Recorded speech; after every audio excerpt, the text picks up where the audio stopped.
ಶಾಸಕರು ದಬ್ಬಾಳಿಕೆ ಮಾಡಿದ್ರೆ ಹುಚ್ಚು ನಾಯಿಗೆ ಹೊಡೆದಂತೆ ಹೊಡೀರಿ ಅಂತ ಪಿರಿಯಾಪಟ್ಟಣ ಪರಾಜಿತ ಕಾಂಗ್ರೆಸ್ ಅಭ್ಯರ್ಥಿ ಕೆ ವೆಂಕಟೇಶ್ ವಿವಾದಾತ್ಮಕ ಹೇಳಿಕೆ ಕೊಟ್ಟಿದ್ದಾರೆ.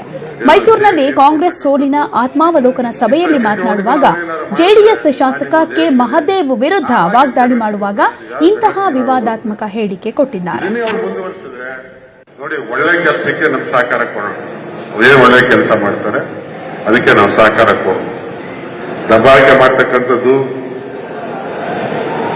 ಏನೋ ಸೇರ್ ತೀರ್ಸ್ಕೊಳ್ತಕ್ಕಂಥದ್ದು, ಇಂಥ ಚಟುವಟಿಕೆಗಳು ಅವರೇನಾದ್ರು ಮಾಡಿದ್ರೆ ನಾನು ನಿಮ್ಮೊಂದು ಹೇಳ್ತೀನಿ, ನಾವಾಗೇನು ಜಗಳಕ್ಕೆ ಹೋಗೋದು ಬೇಡ, ನೀವು ಯಾವ ಜಗಳಕ್ಕೆ ನೀವಾಗ ಹೋಗೋದು ಬೇಡ.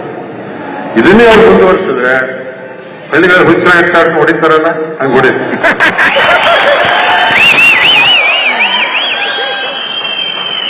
ಇದನ್ನೇ ಮುಂದುವರಿಸಿದ್ರೆ.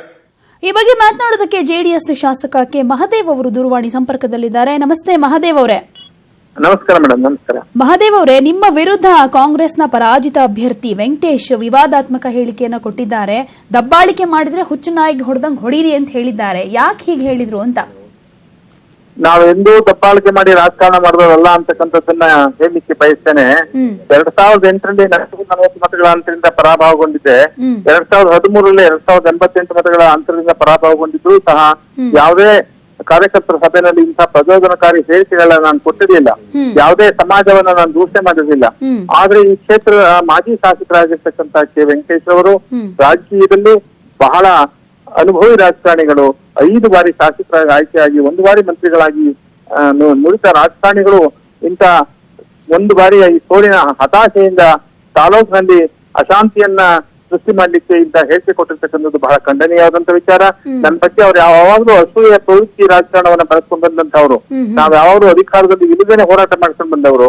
ಈ ಬಾರಿಯ ಸೋಲು ಅವರಿಗೆ ಅವರ ಮನಸ್ಥಿತಿಯನ್ನ ಅವರ ಹೇಳಿಕೆ, ಅವರ ಮನಸ್ಥಿತಿಯನ್ನ ಅರ್ಥ ಮಾಡ್ಕೊಳ್ಬೇಕಾಗ್ತದೆ. ನಾವು ತಾಲೂಕಿನಲ್ಲಿ ಈಗಾಗಲೇ ಅವರು ಈ ಒಂದು ಕರೆ ಕೊಟ್ಟಿರೋದ್ರಿಂದ ನಿನ್ನೆ ತಾನೇ ಅವರು ಕರೆ ಕೊಟ್ಟ ನಂತರ ಹಂಡಿಪಲ್ಲಿ ಅಂತಕ್ಕಂಥ ಗ್ರಾಮದಲ್ಲಿ ಸುರೇಶ ಮತ್ತು ಪುರುಷೋತ್ತಮ ಅಂತಕ್ಕಂಥ ನಮ್ಮ ಕಾರ್ಯಕರ್ತರ ಮೇಲೆ ಹೊಡೆದು ಹಲ್ಲೆ ಮಾಡಿ ಅವರನ್ನ ಹಾಸ್ಪಿಟಲ್ ಅಡ್ಮಿಟ್ ಆಗಿದ್ದಾರೆ ಈಗಾಗಲೇ ಅವರು. ಇಂತಹ ಒಂದು ಪ್ರವೃತ್ತಿನ ಹೀಗೆ ಮುಂದುವರ್ಸ್ಕೊಂಡು ಹೋಗ್ತಕ್ಕಂಥದ್ದು ವೆಂಕಟೇಶ್ ಅವರಿಗೆ ಗೌರವ ತರ್ತಕ್ಕಂಥ ವಿಚಾರ ಅಲ್ಲ ಅಂತಕ್ಕಂಥ ಮಾತನ್ನ ಹೇಳಿ ಅವರ ಹೇಳಿಕೆಯನ್ನ ಬಹಳ ಖಂಡನೀಯವಾಗಿ ಖಂಡಿಸ್ತೇನೆ. ನಾನು ಸಹ ಸ್ಪೀಕರ್ ಅವರಿಗೆ ಮನವಿ ಮಾಡ್ತೀನಿ, ನನಗೆ ರಕ್ಷಣೆ ಬೇಕಾಗಿದೆ, ಆದ್ರೆ ನನಗೆ ರಕ್ಷಣೆ ಕೊಡ್ಬೇಕು ಅಂತಕ್ಕಂಥ ಮನವಿಯನ್ನ ತಮ್ಮ ಮೂಲಕ ನೂತನವಾಗಿ ಆಯ್ಕೆಯಾಗಿರ್ತಕ್ಕಂಥ ಸ್ಪೀಕರ್ ರಮೇಶ್ ಕುಮಾರ್ ಅವರನ್ನ ಮನವಿ ಮಾಡ್ತೀನಿ. ಮತ್ತೆ ಈ ವಿಚಾರನ ನಮ್ಮ ಪಕ್ಷದ ವರಿಷ್ಠರು ಅವ್ರ ಗಮನಕ್ಕೆ ತರಲಿಕ್ಕೆ ಪ್ರಯತ್ನ ಮಾಡ್ತೇನೆ. ಅಂದ್ರೆ ಮಹದೇವ್ ಅವರೇ, ಈ ಹಿಂದಿನ ಪರಿಸ್ಥಿತಿಯೇ ಬೇರೆ ಅಂತ ಹೇಳ್ಬೇಕಾಗುತ್ತೆ. ಯಾಕೆಂದ್ರೆ ಈಗಾಗಲೇ ಜೆಡಿಎಸ್ ಕಾಂಗ್ರೆಸ್ ಮೈತ್ರಿ ಮೂಲಕ ಸರ್ಕಾರ ನಡೆಸ್ತಾ ಇರೋ ಟೈಮ್ ನಲ್ಲಿ ಈಗ ಮತ್ತೆ ಹಳೆದನ್ನ ಕೆದಕಿ ಯಾಕೆ ವೆಂಕಟೇಶ್ ಅವರು ಈ ರೀತಿಯಾಗಿ ನಿಮ್ಮ ಮೇಲೆ ಆರೋಪ ಮಾಡಬೇಕು ಅಂತ?